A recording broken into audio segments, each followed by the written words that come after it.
Breaking news out of Winston-Salem. We've learned the victim in last night's homicide on 14th Street at North Patterson Avenue. It was 46-year-old LaRuin Crockett. Now, police say that he was found shot on the sidewalk. That part of the road was closed for more than 5 hours overnight as police investigated. That's not far from Highway 52. North Patterson Avenue, though, is back open this morning. Our crew on the scene saw multiple bullet casings on the street last night, and investigators believe that people in at least one car shot at the victim and then drove off. Winston-Salem police are asking anyone with more information about who those shooters may be to contact them. 6:03, a viral video this morning shows the terrifying moments on the road for drivers in the Piedmont Triad. Rachel Ellis joins us live this Friday near Interstate 73. And Rachel, a bad case of road rage here. Tell us exactly what happened. Devontae, good morning to you. Well, we spoke with a man who says he took the video of this incident, and in that video you'll see a white van closely tailgating a black car and then weaving in and around traffic. And this apparent road rage lasted for at least several minutes until law enforcement pulled the white van over. And the man who took the video says the whole thing started about 6 to 8 minutes before he even began recording. He says it was right before Oak Ridge at I-73 and continued down the interstate. And the man who says he took it described what he saw as, "It's crazy. I'm glad the good guy caught the bad guy." And right now that video has gone viral. It has more than 325,000 views, 3,000 likes and reactions, and more than 500 comments. And we reached out to North Carolina Highway Patrol about this incident and also to see if this driver was cited or charged. We have not heard back at this point, but as soon as we do, we'll make sure to update you both on air and online. We're live this morning. Rachel Ellis, WXII 12 News. 6:04, the water quality advisory for Muddy, Mill, and Monarchus Creeks have been lifted. It was put in place because of that Weaver fertilizer plant fire there in Winston-Salem. Officials were concerned the rain and water runoff would make the creeks unsafe. Forsyth County Public Health Director Joshua Swift says he lifted that advisory after getting new guidance from the health department. Businesses and organizations around the Weaver fertilizer plant are still working this morning to recover. One of those groups in need is the local branch of the Diaper Bank of North Carolina. The CEO says thousands of diapers and other products could have been damaged by the smoke and chemicals from that fire. There's also flood damage from the sprinklers, which were set off when sparks from the fire hit the roof of the warehouse. She says that the group is working with diaper manufacturers, hazmat professionals, and the EPA to try and figure out if the diapers are safe for families to use. That is something that we're not willing to take a chance on. So even if there is a small percentage that the diapers can be tainted in any way, we are going to dump the diapers, unfortunately. Old says they could lose around 1 million items, and during this COVID-19 pandemic, the group has seen the need for things like diapers grow significantly. North Carolina schools are getting some new guidance about how to protect students from COVID-19 and what to do if they are exposed.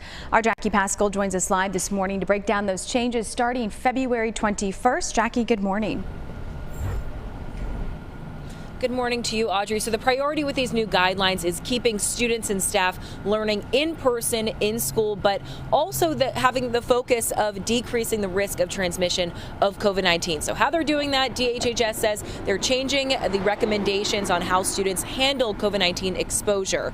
It says in this new guidance, individual contact tracing and exclusion from school of asymptomatic people after an identified exposure is no longer recommended statewide in K through 12 schools. So this means effective on Monday, February 21st, students exposed to COVID-19 who do not show any symptoms will be allowed to stay in the classroom. The toolkit still recommends, though, that districts in areas with high levels of COVID-19 spread have a universal masking rule in place for everyone older than 2. Some state leaders are not happy about that, wanting mask optional rules statewide. Here's Governor Cooper's response. They are reviewing that policy right now, but I think what is going to be more important is that we continue to watch the trends and make sure that we are coming down significantly. I'm going to rely on the health officials and their recommendations before making any pronouncements on that. Now, we should know this toolkit from DHHS. It's not a mandate. These are just recommendations. The mask decisions are made on the district level. And according to North Carolina School Boards Association, as of last week, most districts did still require masks in schools, but 28 are mask optional. Live in Winston-Salem this morning, Jackie Pascal, WXAI 12 News. Thank you, Jackie. The COVID-19 test positivity rate in North Carolina has dropped further. It's now just above 16%. COVID-19 cases are also down from yesterday. Less than 9,000 cases were reported in the last 24 hours. Turning to the nation's capital now, the Biden administration is announcing the purchase of a new COVID-19 treatment for those who are sick. Ix Diaz is in Washington to explain how quickly this could be made available to Americans. It hasn't been approved by the FDA yet, but if and when it is, the administration is hoping to make this treatment available right away. The health secretary announced the purchase of 600,000 treatment courses of the new monoclonal antibody treatment made by Eli Lilly. Data shows this treatment works against the Omicron variant, unlike most monoclonal antibody treatments already available.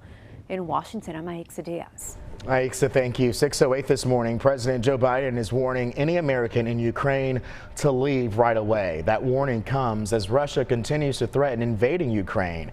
President Biden says he will avoid sending in U.S. troops to fight Russians, saying it could spark another world war. World leaders and NATO are trying to negotiate with Russia. A U.S. military assessment says Russia could launch a full-scale invasion of Ukraine within just a matter of days. Inflation has now hit a 40-year high. The Bureau of Labor Statistics says the consumer price index rose 7.5% over the last 12 months. That's the highest annual increase since February of 1982. Prices have increased in just about every industry, including housing, furniture, used cars, and even medical costs.